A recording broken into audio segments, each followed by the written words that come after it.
El sol de la mañana se colaba a través de las rendijas de la persiana, dibujando largas rayas de luz sobre las baldosas de mi cocina en Zaragoza.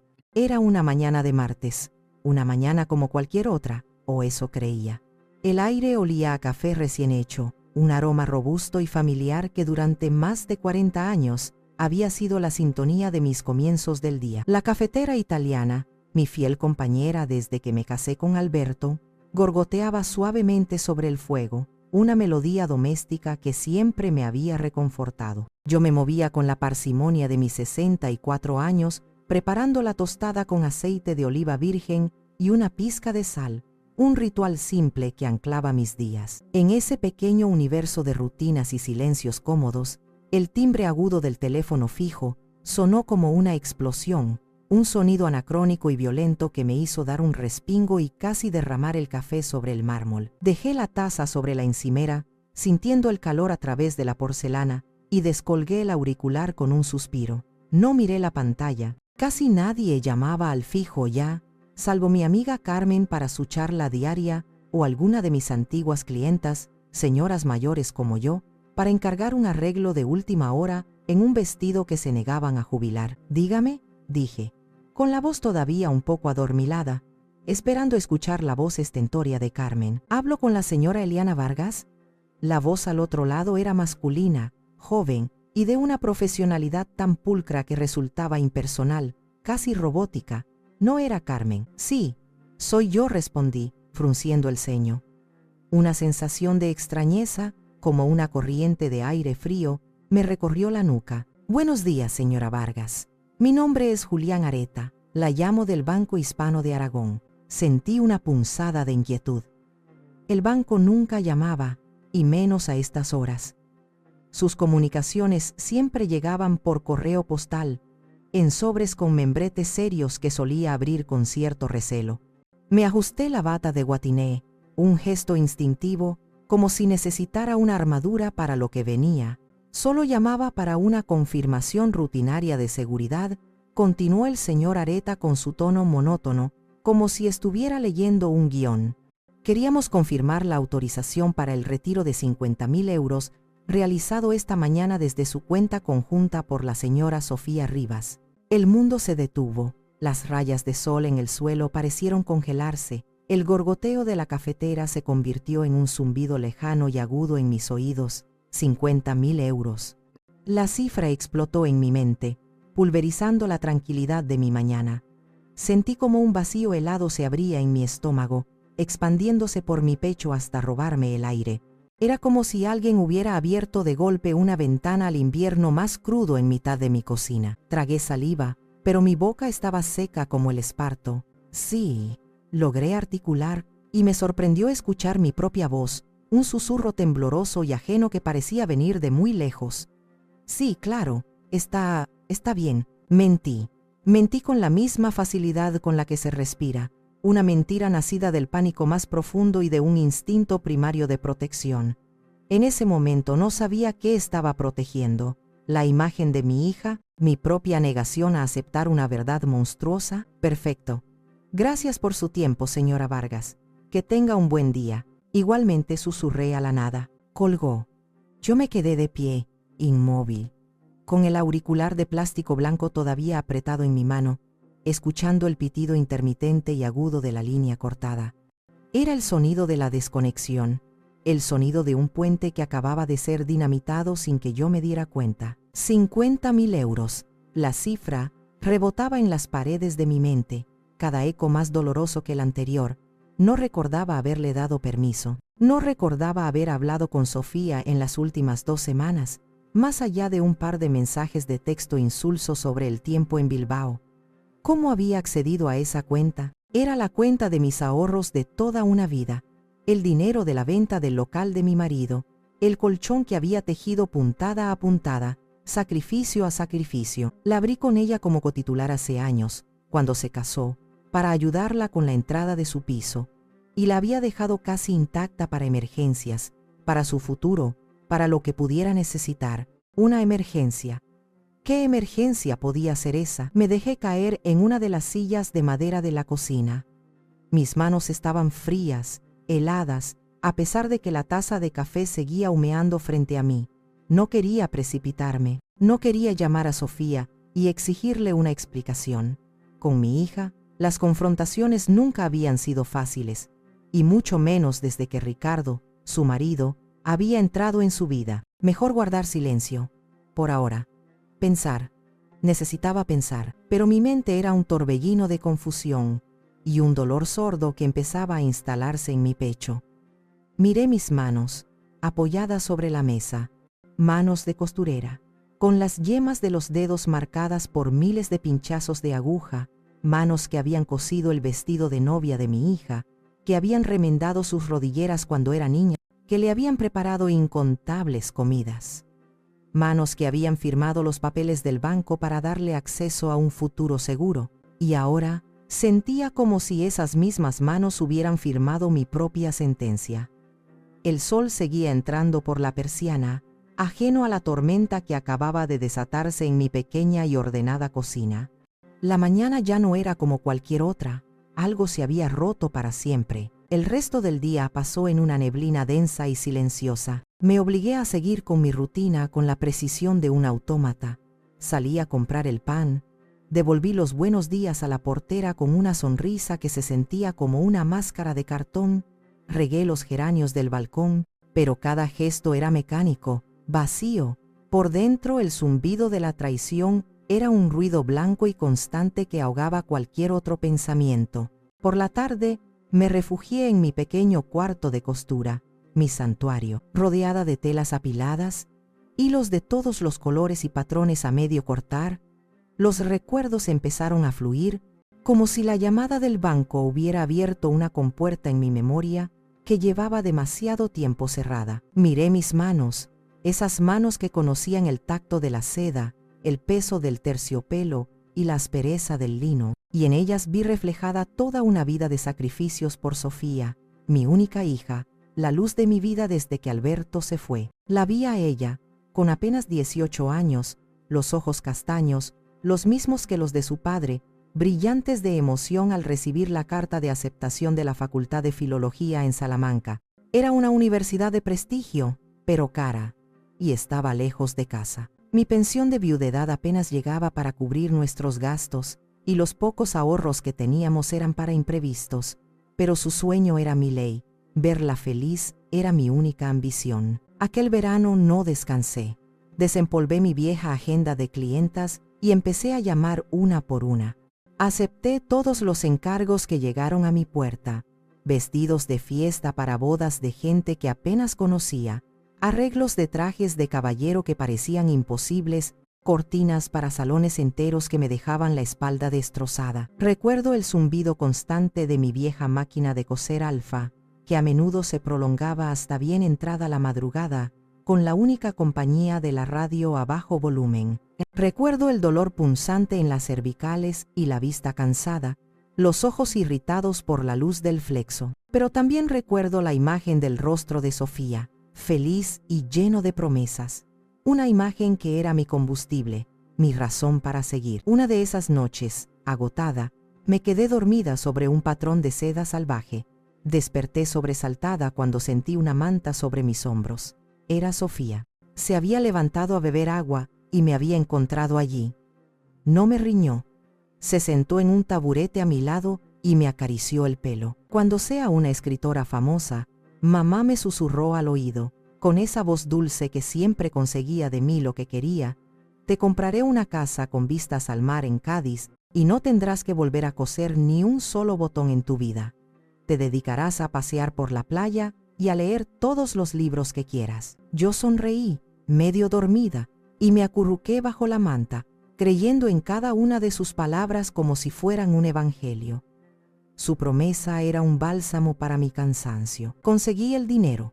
Cada peseta que gané aquel verano fue a una cuenta a su nombre. Se fue a Salamanca y yo me quedé en Zaragoza, en un piso que de repente parecía demasiado grande y silencioso. Contaba los días para sus visitas, llenando mi soledad con el sonido de la máquina de coser y el orgullo inmenso de saber que mi hija estaba persiguiendo su futuro, un futuro brillante, que yo estaba ayudando a tejer con mis propias manos. Cada llamada suya era una fiesta, cada carta que llegaba con su letra redondeada, un tesoro. Me contaba sobre sus clases de literatura, sus amigos, sus primeros amores de estudiante, y yo la escuchaba, bebiendo sus palabras, sintiendo que su felicidad era la mía, que cada puntada, cada noche en vela, cada dolor de espalda había merecido la pena. Porque, ¿qué no hace una madre por un hijo? Luego, en su último año de carrera, apareció Ricardo. Sofía nos lo presentó durante unas vacaciones de Navidad. Era consultor financiero en una empresa importante, un hombre de 30 y pocos años, ambicioso, de sonrisa fácil, traje impecable y palabras elocuentes. Cuando me lo presentó quedé impresionada. He de admitirlo, parecía el yerno que toda madre sueña, educado, atento, siempre con un halago en los labios y un regalo caro en las manos. La adoraba, o eso parecía. La miraba con una intensidad que a mí me pareció amor profundo, pero que el tiempo y el dolor me enseñarían a reconocer como un instinto de posesión. Hubo señales, por supuesto, pequeñas banderas rojas que en mi ceguera de madre feliz decidí ignorar, doblar cuidadosamente y guardar en un cajón de mi mente. Recuerdo una cena en casa, poco antes de que anunciaran su compromiso. Un vecino nuestro, Manolo, un albañil jubilado, un hombre humilde y bueno, se cruzó con nosotros en el portal. Ricardo le dedicó una mirada de arriba a abajo, evaluando su ropa de trabajo y sus manos encallecidas. Cuando entramos en casa y cerré la puerta, hizo un comentario despectivo, en voz baja pero audible. Hay gente que no tiene aspiraciones en la vida, se conforman con tan poco. Sofía se rió, una risa nerviosa, incómoda, y yo cambié de tema rápidamente, hablando del tiempo, achacando su comentario a la arrogancia de la juventud y del éxito. No quise ver la crueldad, el clasismo que se escondía detrás de aquella fachada pulcra. La boda fue un sueño, el sueño de Sofía. Siempre había querido casarse en la Basílica del Pilar, con un vestido de alta costura de un diseñador de Madrid y un banquete para 200 personas en el Gran Hotel. Ricardo, a pesar de su trabajo y su aparente éxito, alegó que acababa de hacer una inversión importante en bolsa y que andaban justos de liquidez. No quiero empezar nuestro matrimonio con deudas, suegra, me dijo con una seriedad muy convincente.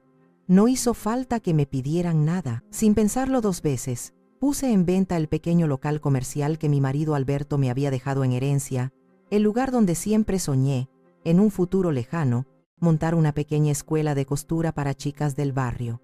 Lo vendí mal y rápido, y puse todo el dinero en sus manos. Para que tengas la boda que mereces, mi niña, le dije, mientras ella me abrazaba llorando de emoción.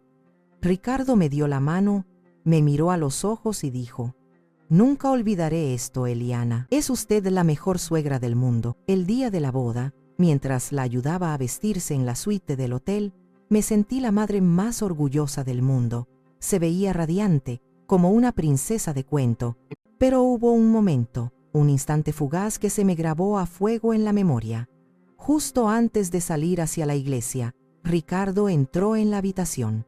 Se acercó a Sofía, la cogió por los hombros y mirándola intensamente a los ojos, le dijo al oído, a partir de hoy, solo me tienes que escuchar a mí. Somos un equipo, tú y yo contra el mundo. ¿Entendido? Lo dijo en un susurro, pero en el silencio de la habitación, yo lo oí perfectamente. En ese momento, sus palabras me sonaron románticas, protectoras. Hoy, las recuerdo y siento un escalofrío. No era una declaración de amor, era una declaración de intenciones. Estaba marcando su territorio. Estaba, sutilmente, empezando a construir el muro que, con el tiempo, me dejaría completamente fuera. Un par de años después de la boda, llegó el ascenso de Ricardo, un puesto de director regional. La única pega era que la sede estaba en Bilbao. Para Sofía, que nunca había trabajado y se había acostumbrado a una vida cómoda, la idea de mudarse y empezar de cero en una ciudad nueva fue un shock, pero Ricardo la convenció. Compraron un piso espectacular en una urbanización nueva en Getxo, con vistas a la ría. La entrada, por supuesto, la pagué yo. Era el dinero que me quedaba de la venta del local, el dinero que constituía el grueso de mis ahorros de toda una vida. Lo hice sin dudar. Era mi única hija. ¿Cómo no iba a ayudarla a establecerse, a tener un hogar seguro? Fue entonces, en una de sus visitas a Zaragoza, cuando vinieron con los papeles. Recuerdo que llegaron un sábado por la tarde, cargados de pasteles de mi confitería favorita y una botella de vino caro. El ambiente era relajado, lleno de risas y planes de futuro. Mientras tomábamos café en la cocina, Ricardo, con su habitual delicadeza para los negocios, sacó una carpeta de su maletín de cuero. Suegra empezó con su tono más encantador, ese que usaba cuando quería conseguir algo. Hemos estado pensando. Con nosotros en Bilbao y tú aquí, la gestión de los pagos de la casa, la hipoteca, los seguros, a veces es un poco engorrosa. Hay que hacer transferencias, estar pendiente de los plazos. Sofía se sentó a mi lado en la silla de Enea, la misma donde se sentaba de niña a hacerme compañía mientras yo cosía, y me pasó un brazo por los hombros. Hemos hablado con un notario amigo de Ricardo. Se trata de una simple autorización notarial. Es un trámite muy común. Te mantendrías como titular principal de la cuenta. Por supuesto, eso no cambia, pero nos daría a nosotros capacidad para operar, solo para agilizar pagos, gestionar facturas, cosas del día a día, para que tú no tengas que estar preocupada por nada. Ricardo desplegó el documento sobre la mesa de hule. Era un texto denso, de varias páginas, lleno de jerga legal que apenas entendía. Vi palabras como poder general, disposición de activos, operaciones ilimitadas. Me sentí abrumada. Con la economía tan inestable, suegra, este poder es solo una red de seguridad, añadió él, mirándome con sus ojos serios y convincentes. Nos permite gestionar los pagos de la casa rápidamente si surge cualquier imprevisto, una derrama, lo que sea. Así podemos actuar al momento para proteger el patrimonio, para que usted no tenga que preocuparse por nada. Es para proteger lo que tú misma nos ayudaste a construir, mamá, apostilló Sofía, apretando suavemente mi hombro, su voz un susurro cómplice en mi oído. ¿Qué podía hacer? Eran mi hija y mi yerno. Me estaban hablando de proteger nuestro patrimonio, de hacerme la vida más fácil. Dudar de ellos, en ese momento, me pareció una traición, una ofensa imperdonable. Sentí el peso del bolígrafo que Ricardo me ofrecía. Miré el borrón de texto legal, luego miré el rostro sonriente de mi hija, sus ojos llenos de una aparente sinceridad, y firmé en la línea de puntos, en todas las páginas donde me indicaron, entregando un poder que no comprendía del todo, impulsada por un amor y una confianza que, como descubriría de la forma más dolorosa, eran completamente ciegos. En ese momento, creí que estaba firmando un documento de conveniencia familiar. En realidad, estaba firmando el arma que usarían para apuñalarme por la espalda. Pasé 3 días en un estado de ansiedad contenida que me revolvía las entrañas. El teléfono permanecía en silencio, un objeto mudo y acusador sobre el mueble del recibidor. No había noticias de Sofía. Cada vez que sonaba, mi corazón daba un vuelco doloroso, pero nunca era ella.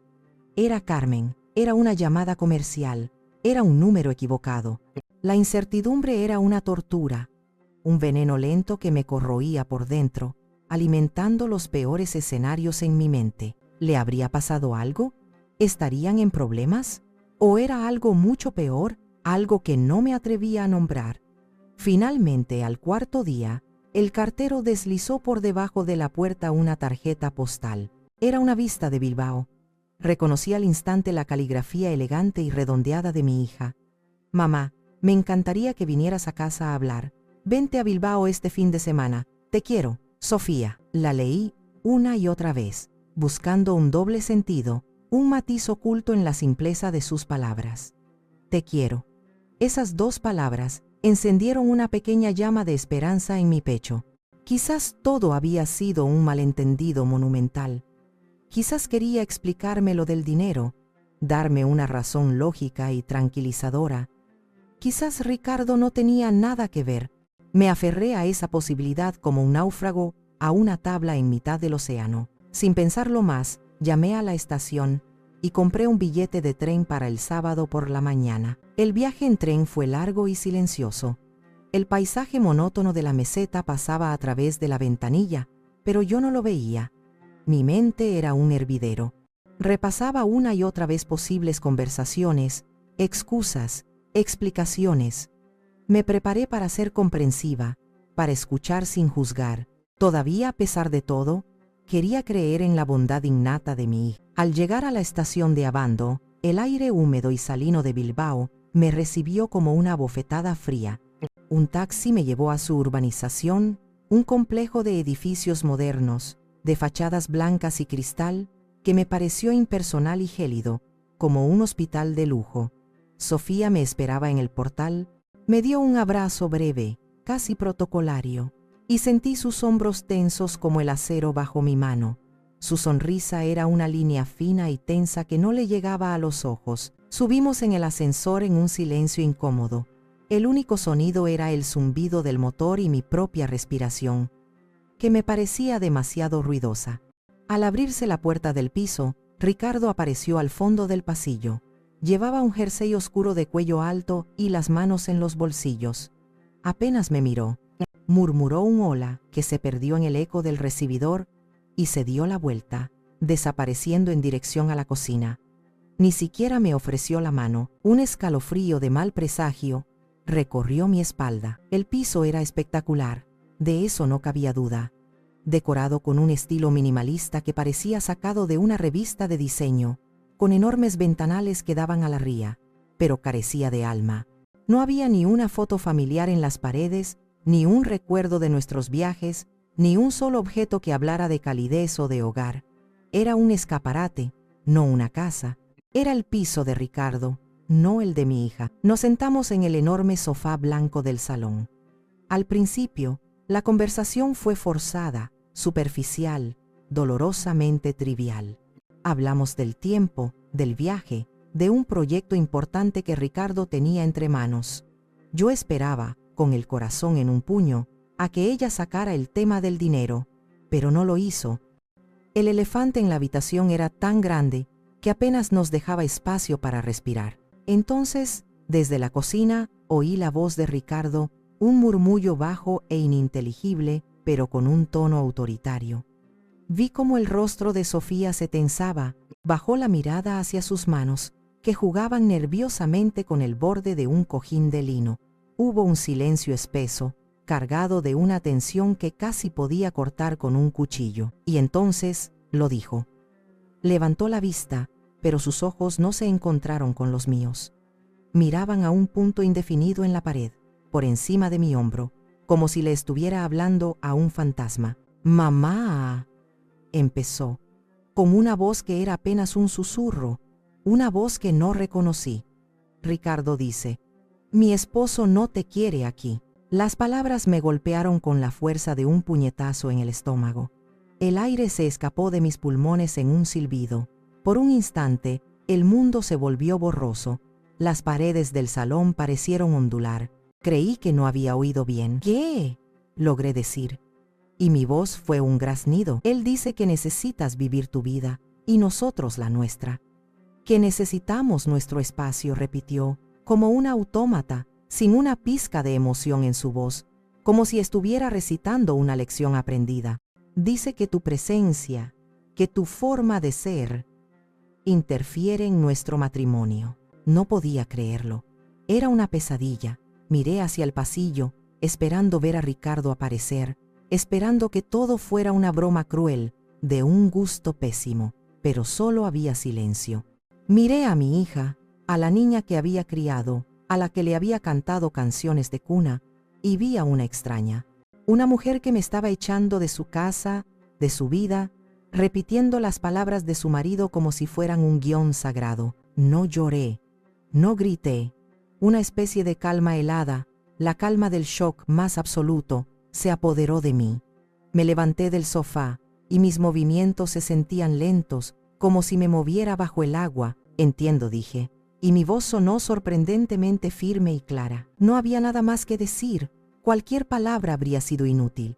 Caminé hacia la puerta, cogí mi bolso del recibidor. Sofía no se movió. Se quedó sentada en el sofá, una figura rígida y lejana, con la mirada perdida en la ría.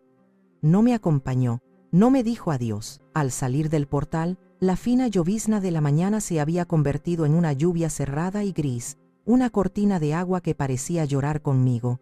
No cogí un taxi. Empecé a caminar sin rumbo por el paseo de la ría, dejando que la lluvia me empapara la cara, el pelo, el abrigo. La lluvia se mezclaba con las lágrimas que ahora sí, por fin, empezaban a brotar, calientes y amargas, por la traición más profunda, más inconcebible, que una madre puede sufrir. No era el dinero, nunca había sido el dinero. Era la certeza absoluta y devastadora de que acababa de perder a mi hija para siempre. El viaje de vuelta a Zaragoza fue un borrón de paisajes húmedos y un dolor silencioso que me oprimía el pecho. La rabia, una emoción que raramente me permitía sentir, empezó a bullir bajo la superficie de mi pena, una lava ardiente buscando una grieta por la que salir. Al llegar a casa, empapada y tiritando más de frío interior que exterior, lo primero que hice fue llamar a Carmen. Necesitaba un ancla, una voz amiga que me dijera que no me había vuelto loca. Se lo conté todo, desde la llamada del banco hasta la frase lapidaria de Sofía, mi voz quebrándose en algunos momentos. Carmen, que siempre había sido mi ancla a la realidad, escuchó en un silencio tenso. Cuando terminé, su respuesta no fue de consuelo, sino de furia. «Ya era hora de que abrieras los ojos, Eliana», me gritó al otro lado de la línea, y su furia era un bálsamo para mi alma herida. «Te lo llevo diciendo años, desde que apareció ese estirado con ínfulas. Ese hombre es un parásito, un manipulador, y ha estado lavándole el cerebro a tu hija hasta convertirla en esa marioneta sin voluntad». Sus palabras, duras como piedras, rompieron el hechizo de mi dolor paralizante. La tristeza empezó a dar paso a una resolución fría y afilada como un bisturí. Tenía que hacer algo, no por venganza, no era mi estilo, sino por dignidad, por mí misma, por la mujer que había sido y que ellos habían intentado anular. Impulsada por una energía que no sabía que poseía, fui directamente al armario del pasillo donde guardaba mis documentos en una vieja caja de galletas. El olor a papel viejo y a recuerdos me envolvió. Allí, en una carpeta de cartón con la etiqueta banco, encontré la copia del poder notarial que había firmado con tanta ingenuidad. Lo extendí sobre la mesa de la cocina, la misma mesa donde había llorado tantas veces por mi hija. Leí cada cláusula, esta vez con los ojos bien abiertos, sin la niebla del amor maternal. Las palabras operaciones conjuntas, disposición de fondos y plenos poderes ahora me quemaban, me insultaban. Encendí el viejo ordenador de sobremesa que Sofía me había regalado hacía años, una ironía cruel. Mis manos temblaban al teclear la contraseña de la banca online, pero esta vez no era por miedo, era por una mezcla de rabia y determinación. La página tardó una eternidad en cargar, y allí estaba. La cuenta conjunta. Vi el saldo, mermado por los 50.000 euros que se habían llevado, pero el resto de mis ahorros, el fruto de toda una vida de trabajo, el dinero de la herencia de Alberto, seguía allí. Y lo más importante, mi nombre figuraba como titular principal. Sofía era solo cotitular autorizada. Legalmente, seguía siendo mi dinero. Un suspiro de alivio, el primero en días, escapó de mis labios. No lo habían vaciado todo, aún no. Quizás pensaban seguir sangrándome poco a poco, como sanguijuelas. Cerré el portátil con un golpe seco. En la penumbra de la tarde, supe que aquel hallazgo cambiaba las reglas del juego. No se trataba solo de lo que me habían quitado, sino de lo que aún podía proteger. La leona herida, la madre sumisa y complaciente, estaba empezando a despertar. Y ya no iba a permitir que nadie más le arrebatara lo que era suyo. Necesitaba un plan, necesitaba ayuda profesional, necesitaba recuperar el control. Y, por el alma de mi difunto marido, lo iba a hacer. A la mañana siguiente me vestí con un esmero que no sentía desde hacía años. Escogí un traje de chaqueta de lana fría, de un color gris marengo, sobrio y elegante. Me peiné cuidadosamente en un moño bajo y me maquillé con discreción, apenas un poco de color en los labios. No iba a una fiesta, iba a una batalla, y quería sentirme armada con mi propia dignidad. Caminé hasta el centro de la ciudad, hasta un edificio señorial, en el Paseo de la Independencia, donde tenía su despacho Lourdes Galdeano. Lourdes era más que una abogada. Era la hija de una de mis mejores clientas de antaño, una mujer de mi edad a la que le hice su traje de novia. Conocía a Lourdes desde que era una niña y ahora era una de las abogadas más respetadas de Zaragoza. Una mujer inteligente, directa y sobre todo honesta. Me recibió con un abrazo cálido que me reconfortó y una mirada perspicaz que pareció ver a través de mi fachada de compostura. En la quietud de su despacho, con el aroma a cuero, madera noble y libros viejos, le conté toda la historia. No omití ningún detalle. La llamada del banco, los sacrificios de años, la boda fastuosa, la firma del poder notarial, las palabras crueles de mi hija en aquel salón frío de Bilbao. Hablé con una calma que me sorprendió a mí misma, como si estuviera relatando la historia de otra persona, una historia leída en una novela. Lourdes escuchó en un silencio absoluto, asintiendo de vez en cuando, tomando notas rápidas y precisas en un bloc de papel con una pluma estilográfica. Cuando terminé, un silencio pesado llenó la habitación. Cogió la copia del poder notarial y lo examinó con detenimiento, sus labios apretados en una fina línea. Efectivamente, Eliana, este poder les daba capacidad para retirar fondos, dijo finalmente, y mi corazón se encogió. Es un poder muy amplio, demasiado, pero cometieron 2 errores de cálculo, 2 errores de principiante arrogante que cree que todo el mundo es tonto. La miré, expectante, aferrándome a sus palabras. 1. Tú eres la titular principal de la cuenta. Legalmente, cualquier fondo que quede en esa cuenta es tuyo. No es de la unidad familiar, no es de ellos, es tuyo. Puedes transferirlo, bloquearlo o hacer lo que quieras con él en este mismo instante. Y 2, hizo una pausa, y sus ojos brillaron con una luz combativa. El error más grave, el que les va a costar caro. Me has dicho que aportaste el 60% del valor de la vivienda de Bilbao y que figuras como avalista principal en la hipoteca. Sí, respondí, sin entender a dónde quería llegar. Pagué la entrada íntegra. Lourdes sonrió, una sonrisa afilada y llena de confianza que me devolvió un poco el aliento. Pues ahí tienes tu as en la manga, Eliana.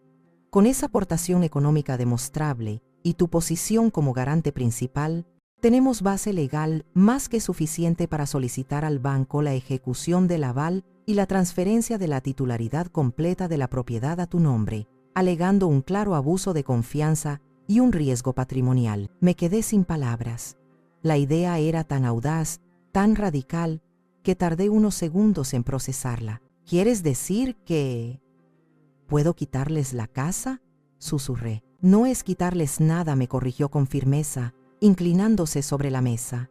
Es recuperar lo que es tuyo, lo que pagaste con tu trabajo, con la herencia de tu marido, con tu confianza traicionada. No solo vas a proteger tu dinero, Eliana, vas a recuperar el techo que pusiste sobre sus cabezas. Las palabras de Lourdes resonaron en mi interior como un trueno. Me explicó el procedimiento, los plazos, los posibles riesgos, pero yo ya no escuchaba los detalles. Una decisión se había formado en mi mente, clara y sólida como el granito. No iba a permitir que se rieran de mí, no iba a ser la víctima silenciosa y llorosa, iba a luchar. Salí de aquel despacho sintiéndome más alta, más fuerte. El sol del mediodía me dio en la cara, y por primera vez en muchos días, no sentí su calor como una burla, sino como una promesa, la promesa de un nuevo amanecer. Aquella noche no pude dormir. La adrenalina de la reunión con Lourdes había dado paso a una profunda y solitaria introspección. La casa estaba en silencio, un silencio que ya no era pacífico, sino que pesaba, lleno de fantasmas y de las decisiones que se cernían sobre mí. Me levanté de la cama y caminé descalza por el pasillo frío, sintiendo el suelo de terrazo bajo mis pies, como una sonámbula en mi propia vida. Sin saber muy bien por qué, mis pasos me llevaron al cuarto de Sofía, esa habitación que yo mantenía casi intacta desde que se fue de casa, como un santuario a una hija que ya no existía. La luz de la luna se filtraba por la ventana, bañando los muebles en una luz plateada y espectral. Allí estaba su cama de la infancia, con la colcha de patchwork que le cosí con retales de mis trabajos, la estantería con sus libros de cuentos, Mujercitas, El Principito, Las aventuras de los 5, el osito de peluche descolorido, con un ojo de botón colgando de un hilo, al que se abrazaba por las noches cuando tenía miedo. Me senté en el borde de la cama y el colchón se hundió con un crujido familiar, el sonido de 1000 noches, arropándola y contándole un cuento. Abrí el armario. El olor a lavanda y adolescencia perdida me golpeó con la fuerza de un recuerdo vivo. Mis dedos rozaron un vestido de verano de flores que le cosí cuando tenía 15 años. Lo saqué y lo sostuve contra mi pecho. Era tan pequeño, como aquella niña que se emocionaba con un vestido nuevo, que me llenaba de besos y abrazos, se había convertido en la mujer fría que me había echado de su casa sin pestañear. Fue entonces cuando lo vi, en un rincón de la mesita de noche, un viejo álbum de fotos con la cubierta de terciopelo azul, gastado por el uso. Lo abrí con manos temblorosas. La primera foto era de Sofía recién nacida, una cosita arrugada y diminuta en mis brazos en el hospital. Pasé las páginas y cada una era una estación de mi vida. Su primer cumpleaños, con la cara manchada de tarta de chocolate. Su primer día de colegio, aferrada a mi mano, con una mochila de dibujos más grande que ella. La función de Navidad, disfrazada de pastorcilla. La graduación, con la toga y el birrete, sonriéndome con todos sus sueños por delante. Las lágrimas empezaron a caer silenciosas y calientes, manchando las páginas plastificadas del álbum. Cada foto era un recuerdo, y cada recuerdo, una puñalada en el corazón. ¿Estaba a punto de destruir a mi única hija? ¿Estaba dispuesta a romper el último hilo que nos unía por dinero y una casa? La duda me asaltó, una serpiente fría y venenosa que se enroscaba en mi corazón.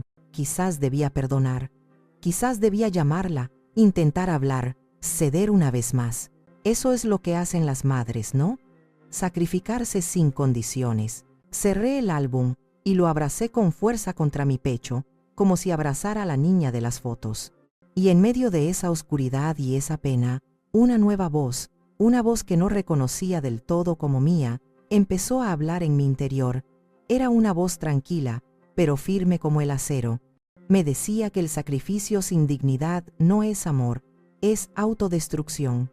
Me decía que perdonar no significaba permitir que me pisotearan. Me recordaba las palabras de mi propia madre: Eliana, quiérete tú primero, porque nadie lo hará por ti con la misma fuerza. He pasado mi vida uniendo telas, creando belleza de pedazos sueltos, me dije a mí misma, secándome las lágrimas con el dorso de la mano. He cosido para otros, he vivido para otros, he puesto las necesidades de mi hija siempre por delante de las mías. Ahora, debo hacer lo más difícil, cortar un hilo que se ha podrido, aunque ese hilo esté cosido a mi propio corazón. Si no lo corto, la podredumbre lo infectará todo, me destruirá a mí. Me levanté, dejé el álbum sobre la cama con una delicadeza casi reverencial y salí de la habitación, cerrando la puerta suavemente, como si cerrara un capítulo de mi vida. La decisión estaba tomada. No era una decisión nacida de la venganza, sino de la supervivencia. Iba a recuperar mi dinero, iba a recuperar mi casa, pero, sobre todo, iba a recuperarme a mí misma. El viernes por la mañana, me levanté antes de que saliera el sol. No había nervios, solo una calma extraña y decidida que se había instalado en mí durante la noche. Abrí mi armario y escogí mi mejor abrigo, uno de lana gris que guardaba para las ocasiones especiales. Rebusqué en mi joyero y encontré el broche de plata que había heredado de mi madre, una pieza antigua y elegante con forma de hoja de roble. Me lo prendí en la solapa. No era vanidad, era un recordatorio de la mujer fuerte que me precedió, un talismán para la batalla que iba a librar en su nombre y en el mío. Caminé hasta la sucursal del banco. Las calles de Zaragoza apenas despertaban, y el aire fresco de la mañana me aclaró las ideas. Al entrar, el murmullo de las primeras operaciones del día me recibió. Vi a Julián Areta, el joven que me había llamado, detrás de su escritorio. Me acerqué con paso firme, sintiendo el tacón bajo de mis zapatos resonar con seguridad en el suelo de mármol. Al verme, se levantó con su amabilidad habitual, pero su sonrisa profesional se desvaneció un poco al notar la expresión seria de mi rostro.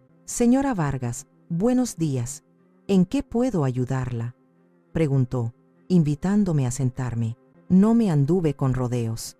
Saqué de mi bolso una carpeta de piel con todos los datos de la cuenta y la puse sobre su mesa. Buenos días, Julián. Quiero transferir la totalidad de los fondos de esta cuenta conjunta a una nueva cuenta que abriré en otra entidad, en Cádiz. Una cuenta que esté únicamente a mi nombre. Julián parpadeó, visiblemente sorprendido. Consultó su pantalla. La totalidad, dice, es una suma considerable. ¿Está segura, señora Vargas? Es un movimiento importante. Completamente segura, respondí, y mi voz no flaqueó ni un ápice. Sostuve su mirada hasta que él asintió. Mientras él, con el rostro serio y concentrado, empezaba a teclear en su ordenador y a preparar la compleja documentación, di el segundo paso de mi plan. Además añadí, y él levantó la vista de la pantalla, con los dedos suspendidos sobre el teclado, necesito que inicien los trámites para revisar el crédito hipotecario de la vivienda de la calle Etxubarria, en Bilbao. Figuro como avalista principal y he aportado el 60% del valor. Quiero que estudien la viabilidad de transferir la titularidad completa a mi nombre, basándose en el incumplimiento de la confianza y mi posición de garante. He traído un informe de mi abogada, le tendí otro sobre que Lourdes me había preparado. El bolígrafo de Julián quedó suspendido en el aire. Me miró con una mezcla de asombro y algo que me pareció un profundo respeto. No hizo más preguntas. Simplemente asintió, con una nueva seriedad en su rostro. Entendido, señora Vargas. Lo tramitaré personalmente y con la máxima discreción.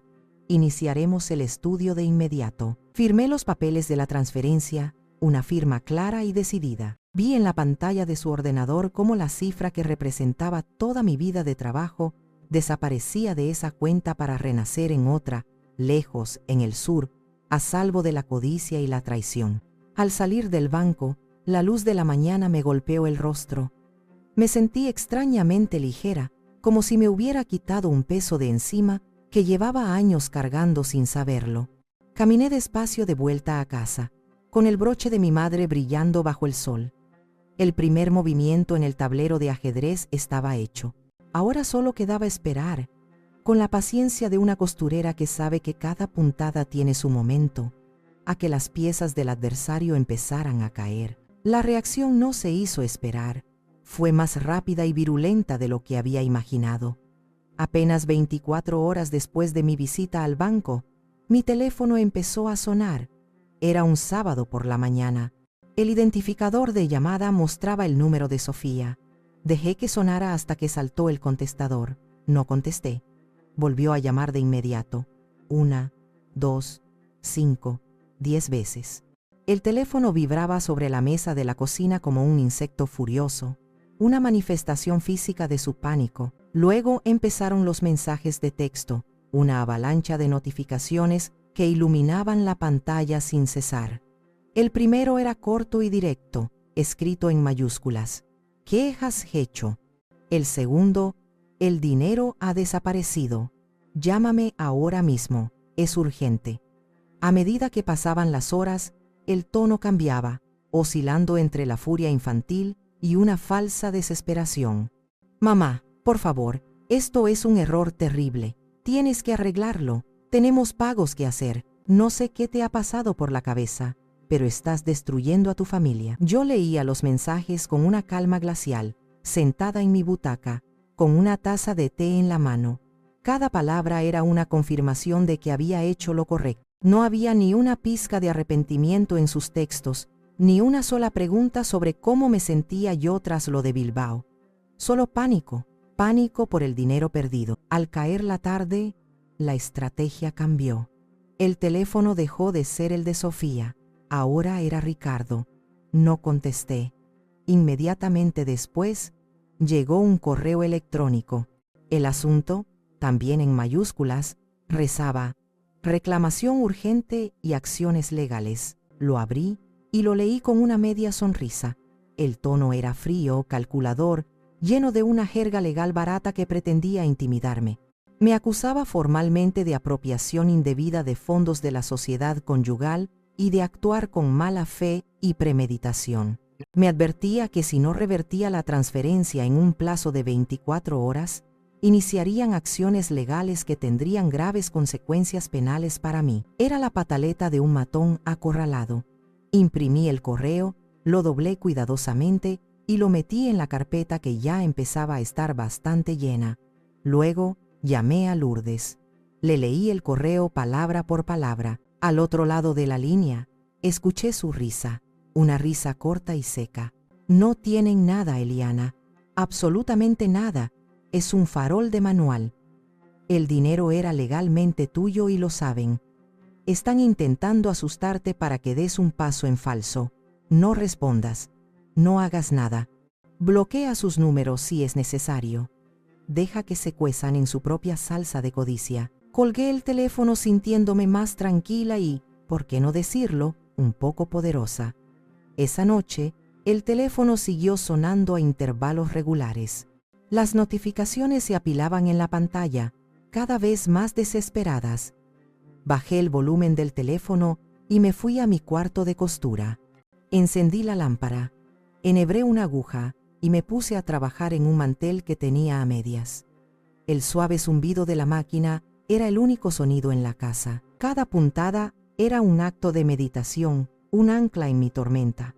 Sabía que las llamadas y los correos eran solo el principio. Sabía que, tarde o temprano, cuando vieran que el miedo no funcionaba, aparecerían en mi puerta, y yo estaría esperándolos. Aparecieron el domingo por la tarde. Lo supe antes de que llamaran al timbre. Escuché el sonido de un coche de alta gama frenando bruscamente en la calle, seguido de un portazo que retumbó en el silencio del barrio. Luego, pasos apresurados y airados subiendo las escaleras de dos en dos. Respiré hondo, dejé la labor de costura sobre la mesa, apagué la máquina y fui a abrir la puerta. Estaban allí los dos. Sofía, con el rostro pálido y los ojos hinchados de llorar o de rabia, o de ambas cosas. Ricardo, con la mandíbula apretada y una vena latiendo visiblemente en su sien. Su traje caro parecía arrugado, como si hubiera conducido toda la noche. Entraron sin que los invitara, empujando la puerta, como si la casa todavía fuera un territorio que les pertenecía. ¿Se puede saber qué demonios crees que estás haciendo?, espetó Ricardo, sin preámbulos. Su voz era un gruñido contenido, la de un animal acorralado. Yo no respondí. Cerré la puerta detrás de ellos y caminé con calma hasta la cocina. Ellos me siguieron, llenando el pequeño espacio con su presencia tensa y hostil. «Devuélvenos nuestro dinero», exigió él, golpeando la mesa de la cocina con la palma de la mano. El salero de cristal dio un respingo. «Estás cometiendo un delito». Me volví y lo miré fijamente a los ojos. Por primera vez, no vi al yerno encantador y exitoso, sino al hombre mezquino, débil y asustado que se escondía detrás. «¿Tú me hablas a mí de delitos, Ricardo?», dije.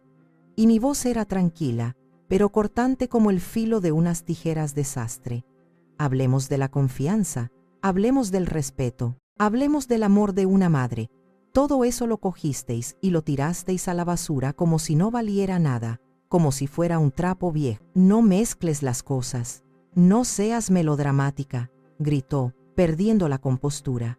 «Ese dinero era para nuestro futuro, para asegurar nuestra posición». No repliqué, dando un paso hacia él, invadiendo su espacio, obligándole a retroceder.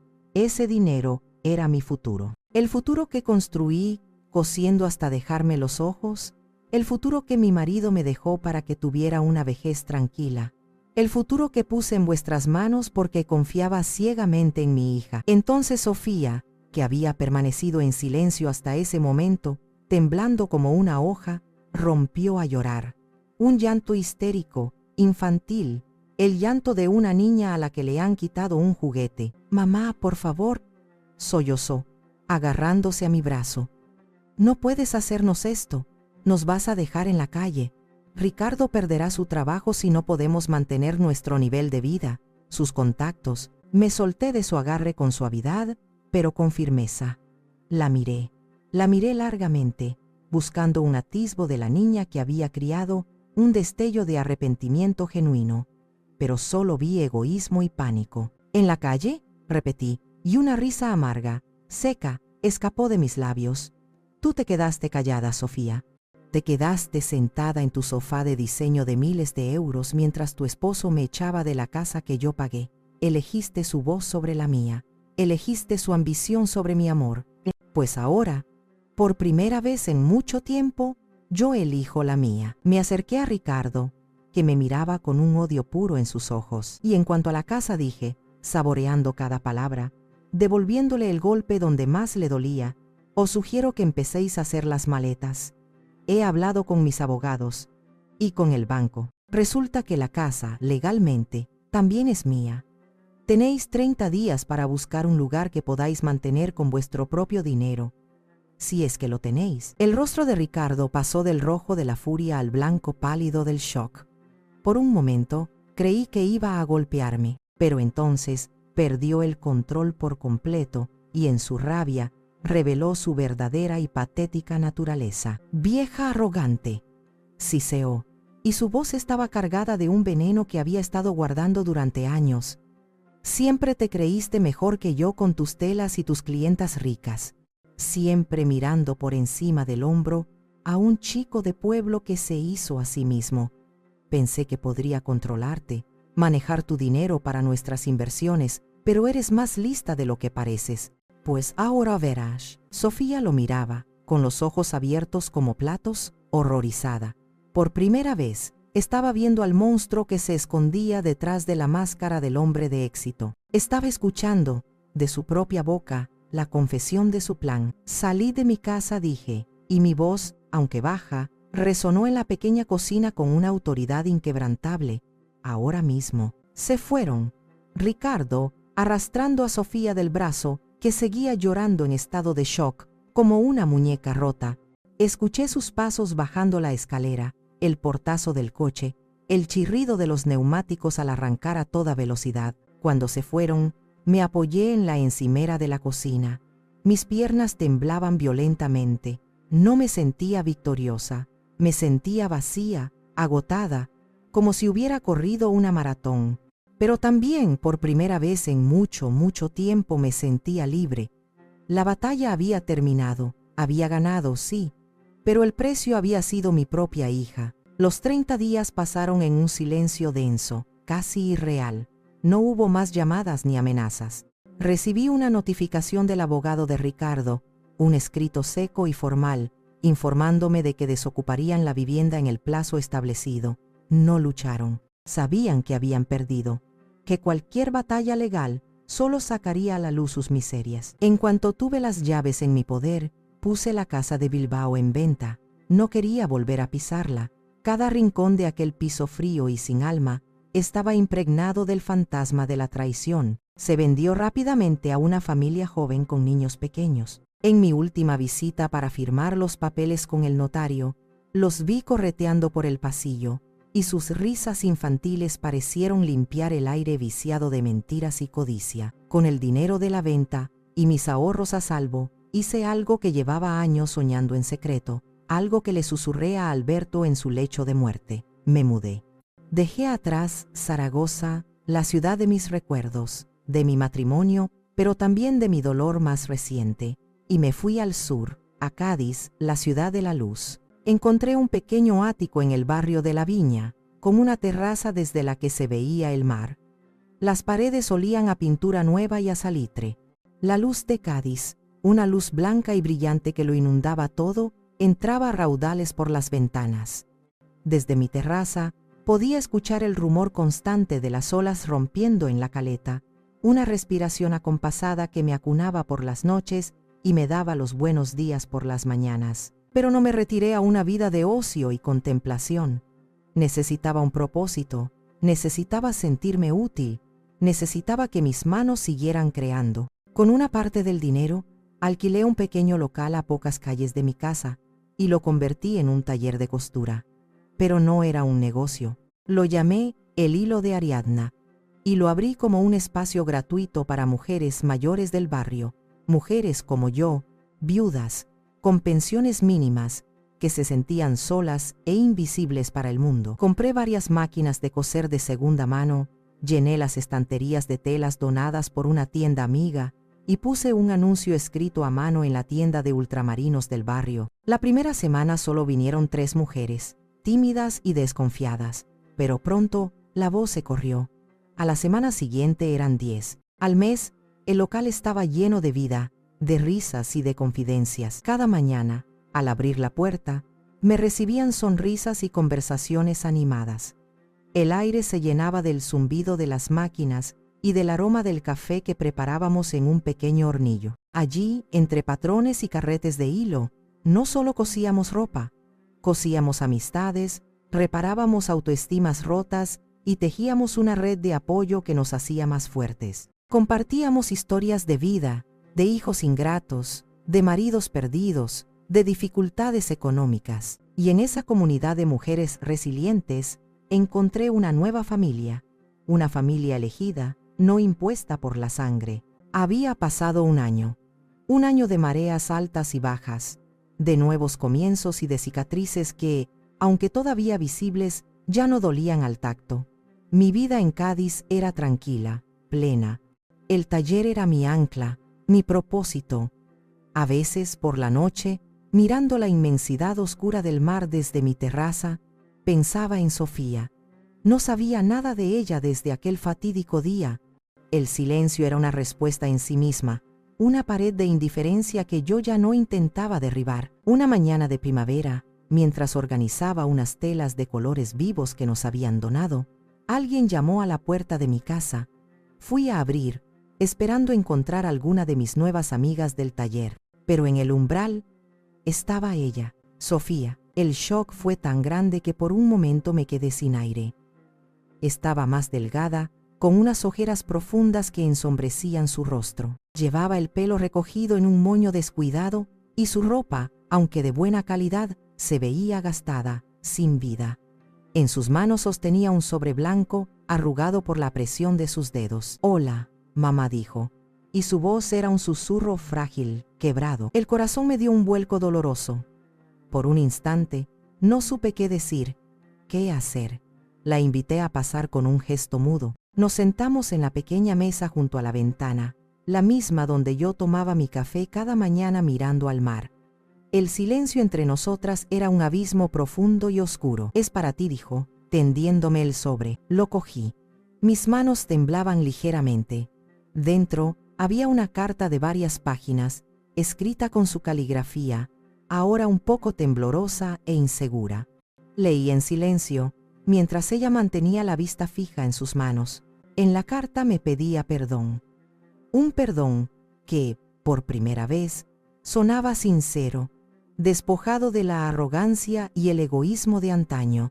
Reconocía que había sido débil, una cobarde, que se había dejado manipular por la ambición de Ricardo y su propio miedo a perder una vida de lujos. Confesaba que él la había abandonado a los pocos meses de quedarse sin dinero, dejándola sola y con deudas que no podía afrontar. Escribía que en el vacío y la soledad de su nueva vida, trabajando de camarera en un bar, había comprendido demasiado tarde el valor de lo que había perdido, no el dinero, sino mi amor incondicional, mi apoyo constante. Cuando terminé de leer, levanté la vista.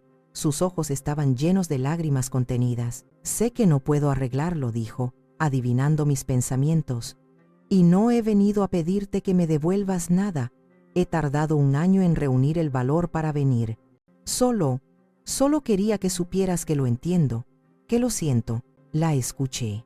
Cada palabra llegaba como una ola suave, sin la violencia de antes, pero con la resaca de la marea que había arrasado con todo. Tomé un sorbo de café antes de responder, eligiendo mis palabras con el cuidado de una cirujana. «Lo que se rompió no puede volver a ser como antes, Sofía.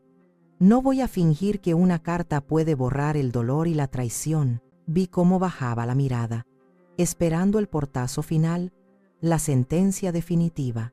Pero yo ya no era la misma mujer. La rabia había dado paso a una compasión serena, distante, pero añadí: «Si de verdad quieres aprender a coser tu propia vida, a empezar de cero con tus propias manos, hay un sitio para ti en el taller.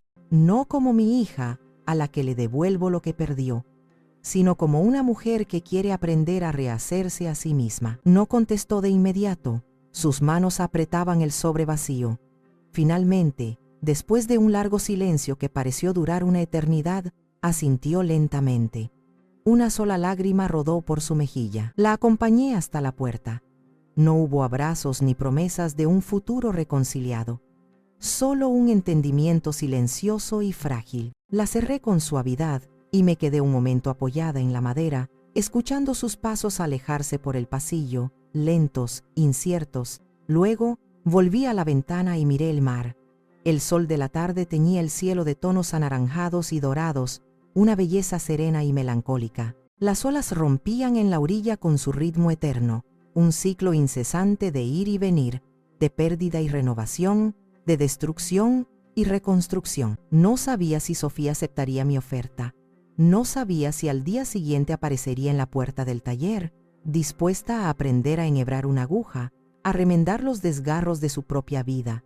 Y me di cuenta, con una claridad que me llenó de una paz profunda, de que ya no importaba. Mi felicidad ya no dependía de su regreso. Mi paz ya no estaba supeditada a su perdón o a su arrepentimiento. Durante el último año, había construido una nueva vida, una vida sólida y hermosa, tejida con los hilos de la amistad, el propósito y sobre todo el respeto por mí misma. No recuperé a la hija que perdí aquel día en Bilbao, a la niña de las fotos del álbum de Terciopelo.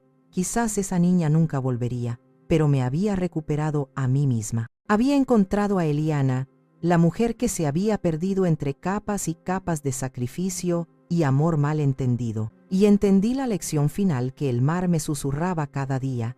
Entendí que el acto de amor propio más grande no es siempre perdonar a quien te hirió, sino construir una vida tan plena, tan rica y tan tuya, que su ausencia ya no duela. Yo ya no dependía de que ella cruzara el puente que le había dejado tendido. Yo ya estaba en la otra orilla, en casa, en paz,